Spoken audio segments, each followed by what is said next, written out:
の希望の花を信じて。 Hey, I think we finally found someone who doesn't like card catch. We open this one with Milky Holmes paying their dues to society for blowing up the big Buddha detective statue by enjoying their time in the slammer. Yeah, in case you ever wanted to know why Giant Somali isn't in a Korean prison right about now, it's because they don't want the taxpayers to have to pay for any more of his meals than necessary, much like these moochers. The American judicial system in a nutshell. Anyway, they were also hoping that Henriette would come to bail them out, and rightfully she didn't, but I'm not sure if she was coping all that well either with having lost her precious rivals. And again, in spite of all of the show's really enjoyable stupidity and goofiness, I do actually think that Henriette's art throughout the show is actually well written. She was a very talented phantom thief who was never really challenged until she met Milky Holmes, who were at one point very amiable detectives. But through some sort of act of divine intervention, the powers were taken away, and even though they've actually had multiple avenues to get them back if they actually got serious, they often just revert back to being, as the show put it, dame or useless, and just not motivated to make their situation any better, in spite of how much Henriette has been trying to get them better, to the point that she put her academy on the line. Thus, with seemingly no hope in sight and all things coming to a head, she decided to drown her sorrows in oolong tea.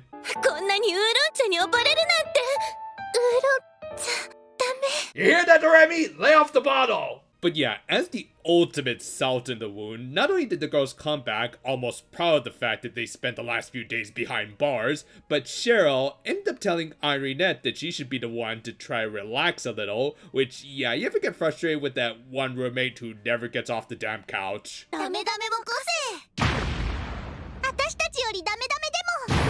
Yeah, I guess platitudes don't work quite as well on this show as it does in Precure. However, after she very rightfully showed off how pissed off she was, Henriette decided to just invite Milky Holmes to a supper of sorts, which, yeah, I'm sure this sort of imagery doesn't raise any sort of red flags. Okay, but seriously, this is kind of a clever recreation of The Last Supper, using every major character in the show in ways that actually make sense for them. I mean, it's at least way better than the Olympics take on it.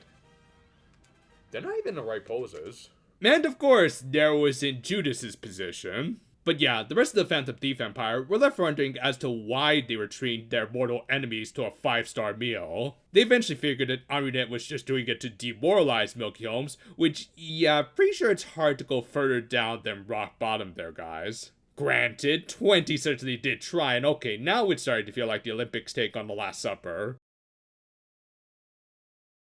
However, Henriette's true intentions soon became apparent when Colonel Muska reported a threat from Arsene, and yeah, again, y'all are being way too polite with what you're parroting. Anyway, the threat didn't declare any sort of heist, but rather just an outright declaration of terrorism, as she was going to destroy the Holmes Academy. With that, the Yokohama PD was dispatched to run security led by the G4. And fortunately, or more likely by design, most of the student body weren't on campus, having gone home for the holidays. It's a subtle touch, but it does show that Henriette does care about the students, as we'd even see in the next episode, as she also did take some other steps to take care of them. For now though, the G4 and Milky Holmes tried to defend the school, with Henriette totally backing them up on it. Sure enough, she faked her own capture, which, okay, that's not exactly what it looked like. And of course, she used one of the most OP toys ever with her powers of illusion, which made everyone think someone opposite to them was Arsene, and to be fair, Arsene with a gun and the current voice of Fujiko Mine actually makes a lot of sense. Meanwhile, Milky Holmes thought that the Lard Kid was suddenly dressed up as her, which, come on, that'd just be ridiculous and, well, I didn't need these eyes anyway. Eventually, though, the G4 managed to escape Arsene's illusion thanks to Wally by way of blunt force trauma. This led to an actually decent matchup between half of G4, with Sugiko and Hirano actually holding their own until they weren't. Thus, it fell on the other half of the team.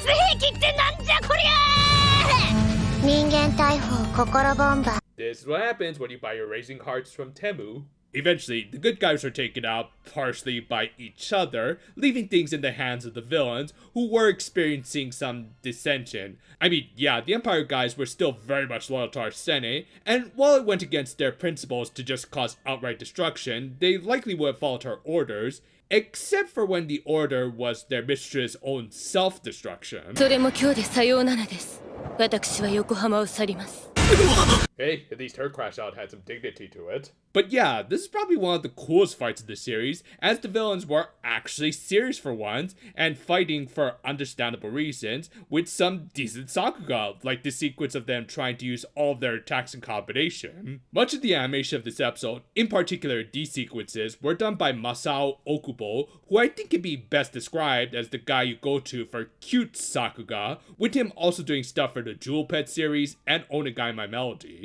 Why he hasn't done any work for Precure yet is just beyond me, because I'd kill to see the idol cures be this energetic and over the top. In the end though, the guys were slowly taken out when Henriette's powers start to evolve into just full-on reality warping, meaning that she could actually do some physical damage.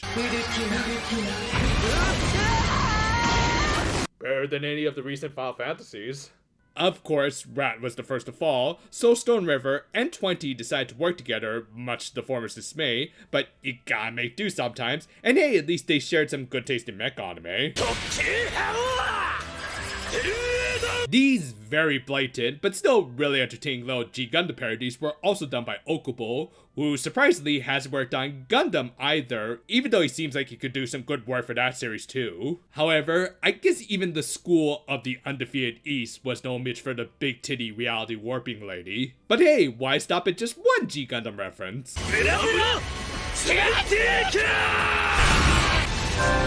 Probably the worst thing to happen in relationship to Domon and Rain hooking up.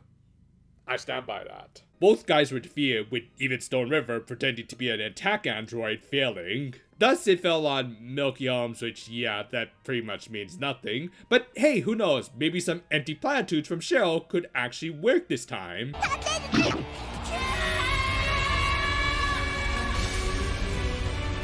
Yeah, against that, I think even Ashra'd say, nope, not my table. With that, the episode ended with Milky Holmes defeated, their school destroyed, Henriette leaving, and I guess the subtitlers decided to being a little coy in this moment. This was just an amazing train wreck of an episode in all the best ways. In terms of just pure spectacle, it was kind of amazing to see Henriette have some good fights with everyone sans the title characters. As a result, it did act as a good status quo shakeup for the Damidari detectives to finally do something and not just be a bunch of leeches. One thing I genuinely like about this show in a non-satirical way is how Milky Holmes are actually being held accountable for their actions. Now, that might sound like just a natural part of storytelling, and yet with some of the shows we review on this channel, that's unfortunately a bit of a rarity. That said, with a silly slapstick show like this, they didn't really need to do it, and yet I'm glad they did, as not only did it lead to some good fights between the G4 and Phantom Thief Empire, but also some good character building from Henriette and her guys. And all of it came from understandable reasoning, with Henriette's patience with Milky Holmes having reached its boiling point. She did certainly want them to reclaim their former glory, both for her own pleasure, and also because she does admire them and wanted them to get better. And yet, when given so many opportunities, they always end up choosing some of the more selfish choices because they just kind of checked out. Thus, when she saw so much wasted potential, she figured that she may as well waste them into nothing. It's both hilarious, and yet also kind of sad in that you do kind of feel for her. In turn, like Henriette, we do want to see Milky Holmes get off their lazy asses and actually do something. Though until then, this was still a really good status quo shattering episode, with the weight of Milky Holmes' mistakes finally coming down on them. It's really no mystery why Henriette rage quit on them, but this is still a case that they need to solve. Thanks for watching, and if you could actually handle some of my nonsense, maybe you could also handle some of our other videos on this channel. We've got something new coming out almost every day, and even some new projects in the works. Look forward to whatever comes next. Until then though, for now my friends, and hold on. Ooh, it's an invite to a little dinner and health insurance presentation. Yeah, did I? That'll be my last supper.